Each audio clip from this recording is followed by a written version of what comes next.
여러분들 하나님 믿으시죠? 예, 안 믿으시는 분이 있나 봐요. 하나님 다 믿으시죠? 네. 우리가 하나님을 믿는 사람입니다. 그래서 예수 그리스도를 믿는 사람이라 그래서 우리가 크리스찬이라고 하죠. 우리 크리스찬들은 하나님 나라를 소망하며 그 안에서 사는 사람입니다. 또 우리 크리스찬들은 그래서 하나님의 법과 방식대로 사는 사람들입니다. 만약에 우리가 하나님을 믿는다고 하면서 알라의 뜻이나 부처의 뜻대로 살면 사실은 우리는 하나님을 믿는 사람이 아니라 다른 신을 믿는 사람인 거예요. 이거 이해되시죠? 그러니까 우리가 하나님을 믿는다고 하면 하나님이 우리에게 말씀하시는 방법, 때로는 그 방법이 나에게 불리해요. 불합리하다고요. 내가 그 방법이 때로는 이 땅을 살아가는 여러 가지 어떤 걸 하는데 참 나에게 불편해도 그럼에도 불구하고 그 법과 방식대로 사는 사람들을 크리스천이라고 하는 겁니다. 이해되시지요? 성경에는요, 우리 이 세상을 살아갈 때 크리스천들에게 살아가는 방식과 방법들이 많이 게재되어 있다고요. 그게 말씀이잖아요. 여러분 왜 말씀을 읽으십니까? 이 땅을 살아갈 때 하나님이 주신 그 법, 그 방식을 알려고 읽는 거예요. 말씀을 왜 들으십니까? 여러분 위로 얻으려고요? 내가 그렇게 상대편을 넘어뜨렸는데 괜찮아. 그래도 하나님은 너를 사랑해. 감독은 너를 사랑해. 그런 얘기 듣고 싶으셔서요? 천만에요. 그래도 감독이 선수를 사랑하죠. 안 사랑하는 건 아니에요. 그런다고 한 번 실수했다 버리겠어요? 사랑하지만 잘못한 건 잘못한 거예요. 되게 혼나야 된다고요. 그거 못하게 하는 게 사랑하는 거예요. 말씀을 여러분 왜 읽으시는 거예요? 여러분이 하나님의 방식대로 살도록 위해서예요. 그 법을 배우기 위해서예요. 그 룰을 모르면 자기도 모르게 실수하니까 그 룰을 배우려고 말씀을 읽고 듣는 거라고요. 오늘 그래서 이 성경에서 오늘 본문에서 이 세상을 살아가는 원리 하나를 하나님 우리에게 또 말씀하십니다. 오늘 우리에게 말씀하신 하나님의 원리는요, 안식년이에요. 가나안 땅에 들어간 백성들이요, 그 땅을 이제 허락받고 분배받고 살 때 열심히 살아야 됐습니다. 돈을 벌고 생계를 꾸려나가고 거기서 밭을 가꾸고 살아야 됐습니다. 근데 그렇게 열심히 사는 건 맞는데 살 때 이 방법대로 살라고 주신 말씀이에요. 내용은 이거예요. 밭을 가꾸는데 6년 동안에 열심히 일을 해서 농사를 지어라. 정말 열심히 해서 소출을 다 가서 네가 다 누려라. 그런데 7년째는 쉬어라 이거예요. 6년 동안에 열심히 할 수 있지만 7년째는 그 땅을 가꾸면 안 된다는 거예요. 그 땅을 쉬게 해야 되는 거예요. 왜요? 땅은 하나님 거니까. 그 얘기는 뭐냐면 한 누군가가 자기의 땅의 전체가 자기 것이 그냥 다 소유할 수 없다는 뜻이에요. 그러니까 내 것이 아님을, 이 땅은 내 것이 아님을 하나님께로부터 임대받았음을 고백하라는 거예요. 그 얘기는 여러분이 가진 모든 재산, 인생이 여러분께 아니라는 걸 고백하라는 뜻이에요.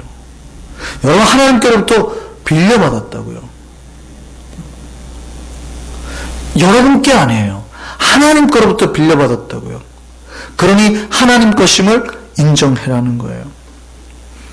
또 이것이 하나님께로부터 인정하라는 거는요, 모든 경제적 원칙에서 내가 욕심과 욕망을 고만버리라는 거예요. 땅은 인간이 소유할 수 있는 가장 1번 되는 욕망의 그 원산입니다. 그러니까 여러분의 재산 가치에서 1번이 뭐예요? 땅이거든요. 땅.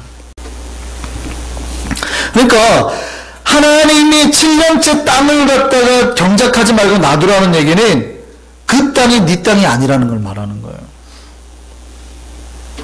많은 사람들이요, 고대 사회에서 땅을 소유하고 많은 사람은 부자가 되고 가난한 사람은 자기 소유가 점점 없어지면서 자기 땅을 팔게 됩니다. 부자에게. 뿐만 아니라 자기의 몸까지 팔게 되는 거예요. 그러니까 한 명이 돈을 주도하는 사회가 자꾸 되는 거죠. 경제를. 하나님 이거 아주 싫어하셨어요. 하나님 이거 아주 싫어했어요. 그렇지 않다. 그렇게 하면 안 된다는 거예요. 하나님은 경제법에 아주 민감하십니다. 같이 사는 사회에 아주 민감하다고요. 그거 아주 싫어하셨어요. 그래서 절대 땅을 함부로 개인이 사는 걸 너무 싫어하셨어요. 그래서 무르기라는 제도가 있어요.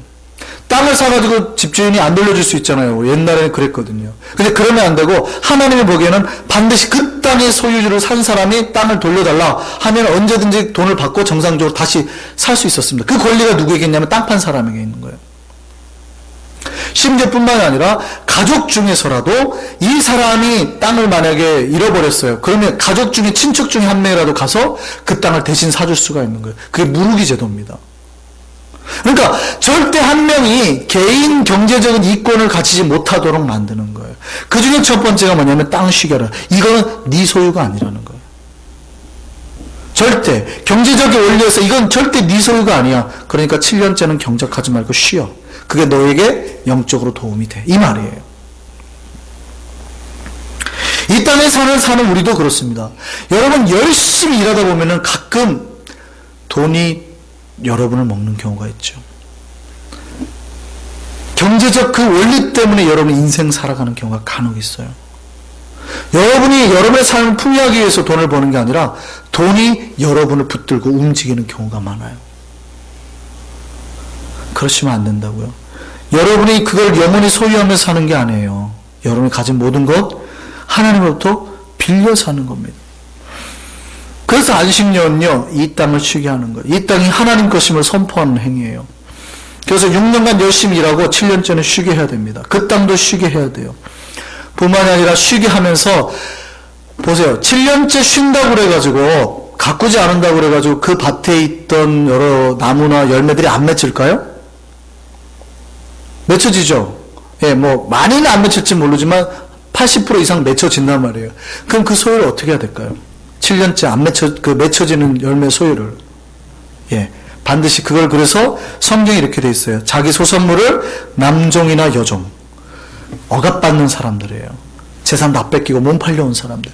남종이나 여종, 품꾼이나 함께 거류한 자들이 먹을 거로 나눠주라는.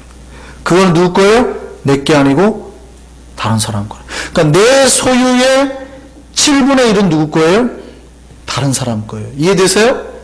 여러분 소유의 7분의 1이 다른 사람 거라고요. 이게 하나님이 정한 법이에요. 여러분이 열심히 번 것의 7분의 1이 여러분께 아니라 다른 사람 거예요. 다른 사람을 위해서 내줘야 된다고요. 그러니까 7번 중에 한 번은 절대 여러분이 그냥 가져가면 안 돼요. 다른 사람이 가져가도록 그냥 냅둬야 된다고요. 그러니까 이 안식년의 의미는 이 땅의 주인이 하나님이라는 것과 여러분이 가진 재산은 다른 사람에게 나눠줘야 된다는 거예요. 우리가 이 땅을 살아갈 때 이 방식대로 살라는 거예요. 이 안식년은 마치 그래서 안식일의 원칙과 똑같습니다. 6일 동안 열심히 일을 하고 7일째는 쉬어야 되잖아요. 이게 원래 제가 지난번에 안식일을 설명하면서 안식일은 우리가 하나님의 은혜로 들어가는 거라 이렇게 말씀을 드린 적이 있습니다. 그죠? 사실은 안식일의 목적은 하나님을 만나는 것이지 그게 룰을 지키느냐 안 지키냐라는 뜻은 아니라고 그랬어요. 근데 두 가지 사실 의미가 있어요. 하나는 하나님의 은혜로 들어간 영적인 세계가 있고 하나는 수평적인 관계에서 사회의 관계, 사회의 정의를 지키려는 관계가 있어요.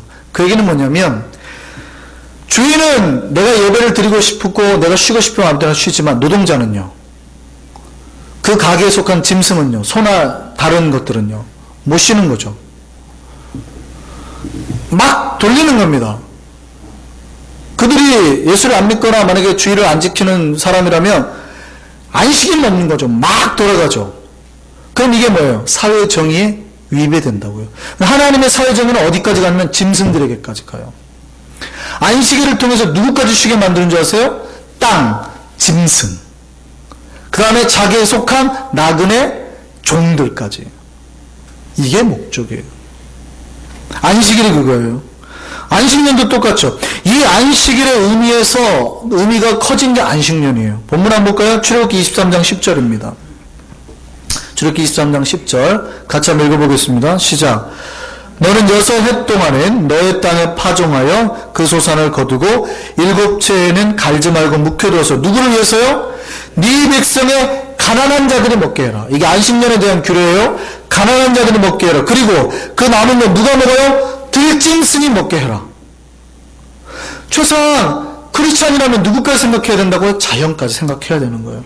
그리고 포도원, 감람원, 그러니까 네가 가진 밭을 다 그리 하라는 거예요. 이 원리가 어디서 나왔냐? 그 다음 보세요. 너는 시작. 너는 엿새 동안에 네 일을 하고 일곱째 날에는 쉬라. 안식일을 지키라는 거예요.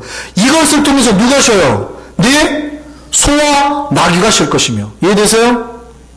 너 안에 소속된 짐승까지 다 쉬게 만들라는 거예요.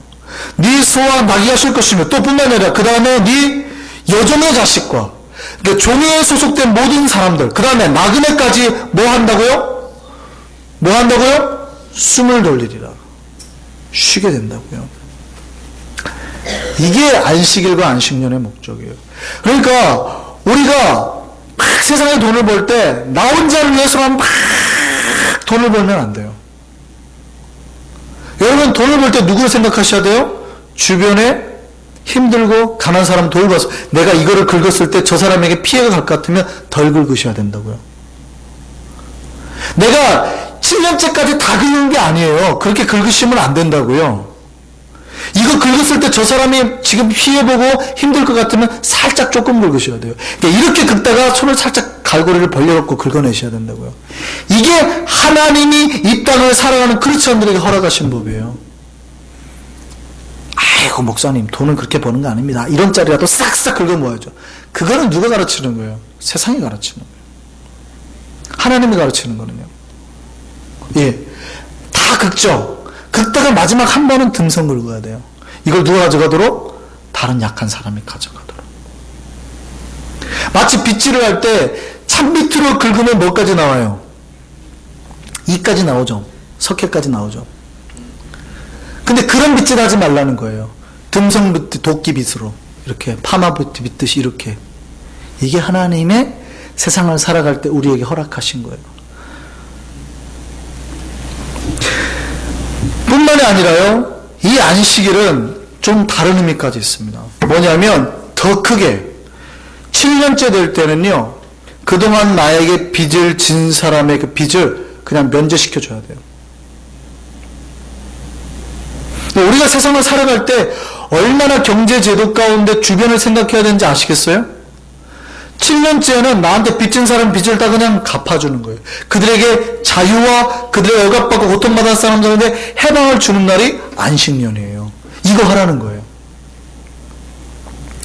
그동안 얽매였던 사람들 자유하게 해줘야 된다는 얘기. 얼굴이 다 죽을 맛이에요 지금. 이렇게 생각하면 제가 이렇게 말씀드리면 목사님 참 말은 좋죠. 말은 좋은데 누가 그걸 지키겠습니까? 1년 동안이야 땅을 묵혀두고 돈 안 벌면 그럼 우리 집 생계는 누가 책임지는데요? 아무리 가난한 사람도 좋지만 내가 망하면 끝이잖아요. 그때 뉴욕 속담 제가 말씀드렸죠. 뉴욕 속담 2달만 일 안 하면 홈리스 된다. 이게 뉴욕 속담이잖아요. 그러니까 우리가 그러는 거예요. 야 이거 듣기에는 좋은데 불가능하다니까요. 근데 하나님이 이렇게 생각하시는 여러분의 지금 마음까지도 다 아세요. 읽어볼까요? 레위기 25장 20절에서 21절. 왜냐하면 똑같은 질문 하셨다고요. 똑같은 질문을 이스라엘 백성이 했다고요. 하나님한테. 20절부터 오늘 본문입니다. 같이 읽어볼까요? 시작. 만일 너희가 말하기를 우리가 만일 7째 해에 심지도 못하고 소출을 거두지도 못하면 우리가 무엇을 먹으리요? 하나님 앞에 따지겠다는 거예요. 하나님, 아니 우리도 먹고 살아야죠. 1년 동안 안 거두면 이게 어마어마하잖아요. 1년 동안이라는 건 내 재정의 7분의 1이니까 어마어마한 거죠. 1년 동안 내가 안 벌면 어떻게 하겠습니까? 질문했다는 얘기예요. 그런데 하나님 뭐라고 그래요? 그렇게 너희가 말할 수 있겠지만 내가 명령해서 6번째에 내 복을 너한테 주는데 그 소출이 몇 년 쓰게? 3년 쓰게 부족함이 없게 해주겠다. 할렐루야. 복이 여기에 있어요. 하나님이 이렇게 걱정하는 우리에게 말씀하는 거예요. 6번째 그 소출이 3배를 더해주겠다고요. 또 신명기 15장에 똑같이 안식년법에 대한 설명이 있어요. 같이 한번 보세요. 신명기 15장입니다. 같이 읽겠습니다. 시작. 내가 만일 내 안에는 여호와의 말씀만 듣고 오늘 내게 내리는 그 명령을 다 지켜 행하면, 이렇게 하면이에요. 지금 안식년 앞에 얘기해요. 이렇게 행하면 내 하나님 여호와께서 내게 기업으로 주신 땅에서 내가 그 다음에 뭐예요? 반드시 복을 받으리니. 이렇게 하면은 네가 어떻게 복을 받아요? 반드시 복을 받으리니 너희 중에 가난한 자가 없으리라. 네 하나님 여호와께서 내가 허락하신 대로 내게 복을 주리니 네가 여러 나라에 꾸어는 줄지라도 말이죠. 네가 꾸지 아니하리라. 네가 여러 나라를 통치를 할지라도 네가 통치를 당하지는 않으리라. 할렐루야. 하나님이 당신의 법대로, 당신의 방법대로, 당신의 룰대로 그 명령 지켜서 행하는 자에게 반드시 복 주시겠다고 하셨잖아요. 이 약속대로 이행하는 자에게 반드시 복을 주겠다고 하잖아요. 저는 한국에 있을 때 권사님들이 복 기도하는 거 많이 봤습니다. 권사님들 기도 잘하세요. 한국 권사님들 말을 잘합니다. 권사님들 기도하는 내용을 보면은 이런 겁니다.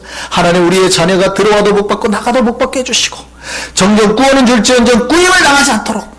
그 기도는 그 어디서 나온지 아세요? 오늘 신명기 15장에 나와요. 근데 꾸어는 줄지라도 꾸임을 꾸이지 않는 그 자들의 어떤 자들에게 주신 복의 말씀인지 아세요? 하나님의 안식년 복을 지킴으로 자기가 가진 소유 걱정하지 않고 하나님께서 내 인생 채워줄 거 믿고 과감하게 주는 자예요. 덜 땡기는 사람. 그렇게 약하고 가는 일 항상 생각하고 그 마음속에 두는 사람. 그렇게 행하면 쉽게 말하면 내 목숨 내가 하나님께 맡기고 경제활동하겠다는 거예요. 얼마나 위험해요. 세상의 방식대로는 다 손가락질 당할 일이에요. 바보. 근데 바보지만 내가 하나님의 말씀 믿고 그들을 행하는 자에게 하나님이 어떻게 해요? 절대 망하지 않고 반드시 복을 주는데 망하지 않는 복을. 어떤 복을요? 절대 네가 꾸어주는 풍성한 삶을 살지라도 꾸이지 않는 인생 살게 하겠다고.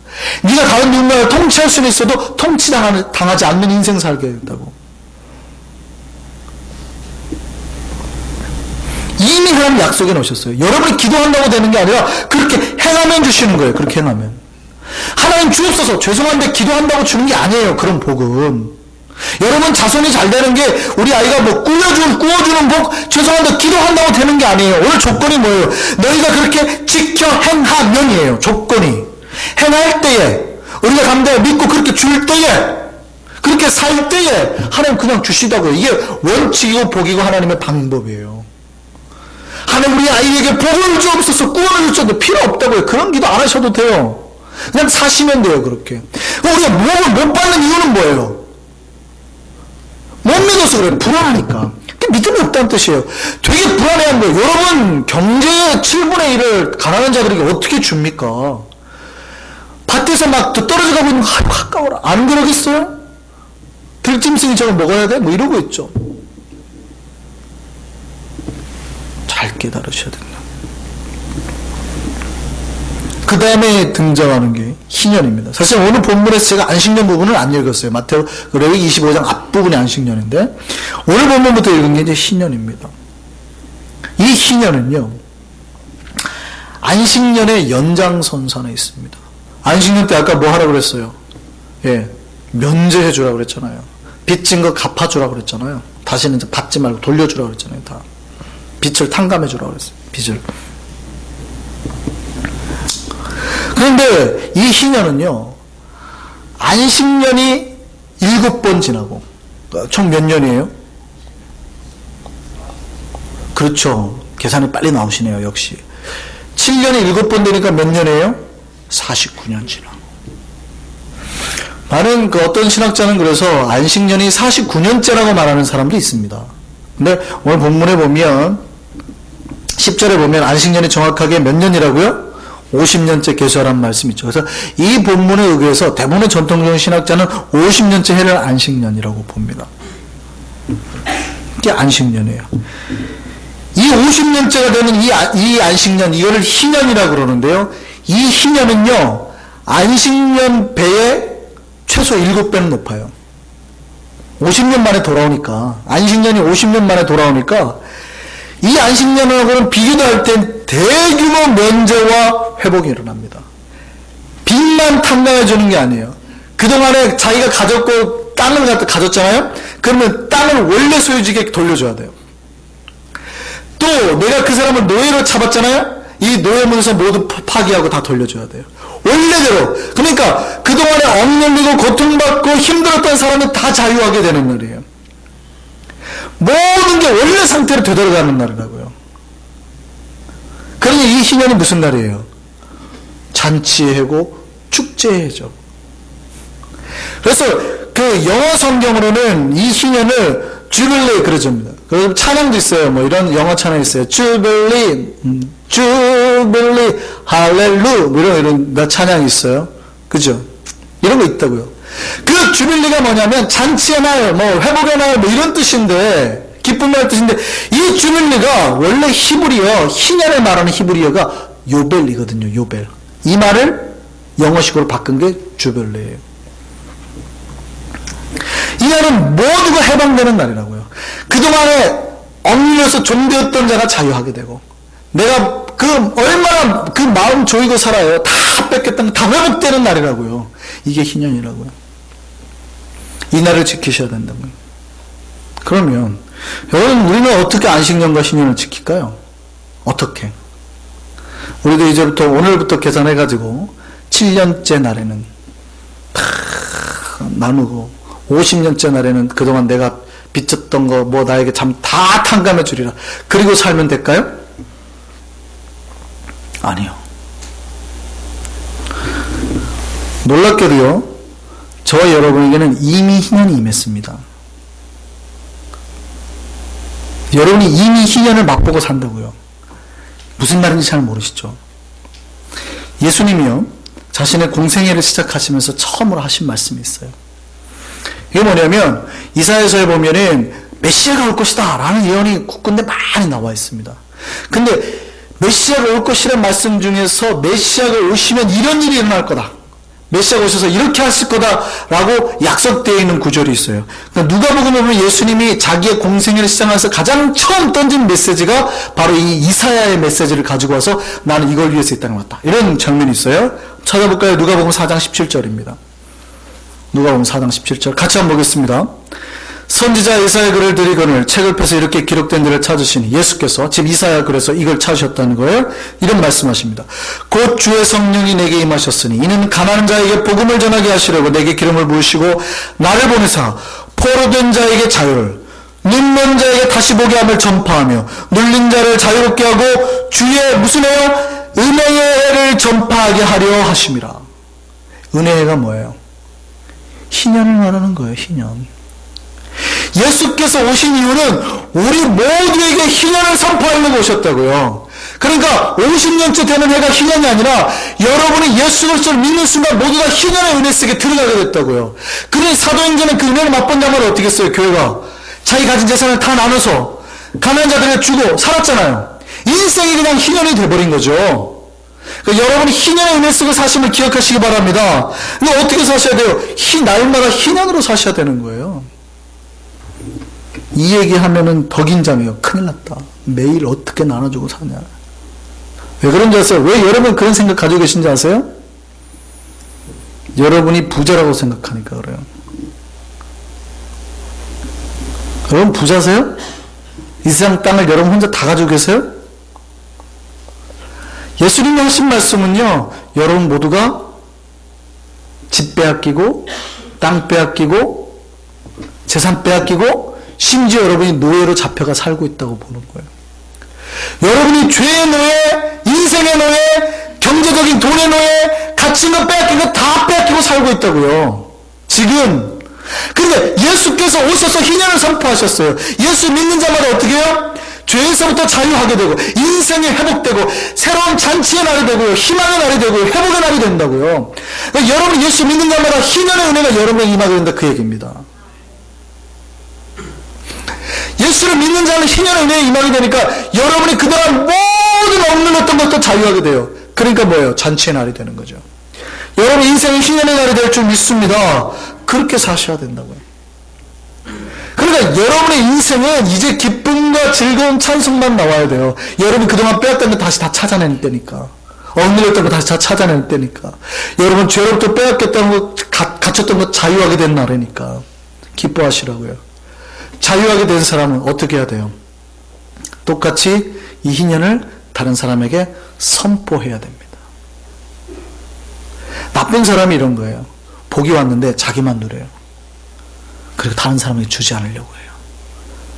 일제로부터 우리가 일본의 그 억압기로부터 우리나라가 해방을 얻었습니다. 근데 아직 시골에 듣지 못한 사람들이 있어요. 그건 자기는 누려요. 근데 그 사람들을 보았을 때 어떻게 해야 돼요? 전해야죠. 근데 나쁜 마음 들어요. 그러기 싫은 거예요. 아니야. 아직 우리 해방 안 됐어.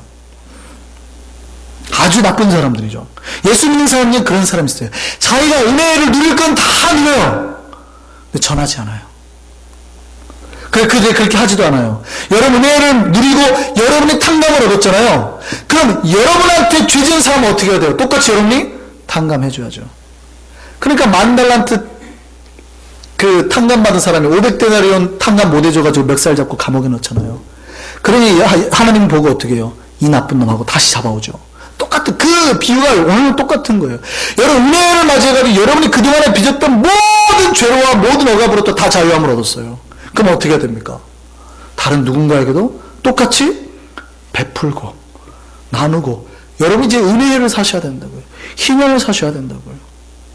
그리고 그들에게 여러분 가진 걸 행하면서 나누면서 베풀면서 하셔야 된다고요. 그럴 수 있는 저와 여러분 되기를 바랍니다. 레위기 25장 18절에 이렇게 돼 있어요. 어떤 사람에게 복을 줘요? 거기에 그 땅의 열매를 먹을 것이며 너희가 안전하게 거주할 것이며 소출을 거둘 것이며 이 거둘 거라는 축복의 말씀, 이 복의 말씀 전에 바로 뭐가 있냐면 18절 한번 볼까요? 시작. 너희는 내 규례를 행하며 내 법도를 지켜 행하라. 그 다음에 뭐예요? 그리하면이에요. 여러분이 은혜의 해를 맞이하고 살았다면 하나님의 법이 여러분 앞에서 하나도 부담스럽지 않아야 돼요. 왜냐하면 여러분이 이미 받았으니까.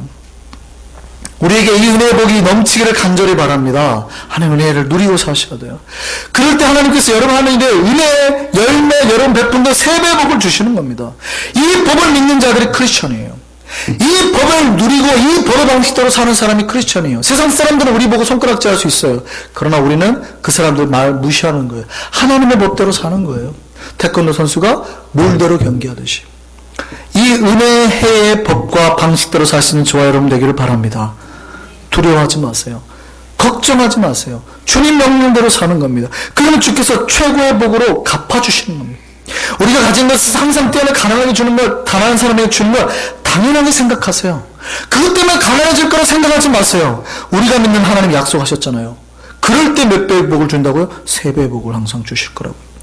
반드시 주시겠다고요. 우리가 복받는 은혜는 여러분 은혜의 해에 들어가 살 때입니다. 그 그리스도의 은혜의 해를 맞이하고 누리며 살 수 있는 우리가 되길 바랍니다. 우리가 받은 이 복을 이웃 모두에게 나누는 참 축제의 삶, 그 주님의 희년의 삶을 살 수 있는 우리 모두가 되기를 바랍니다. 기도하겠습니다.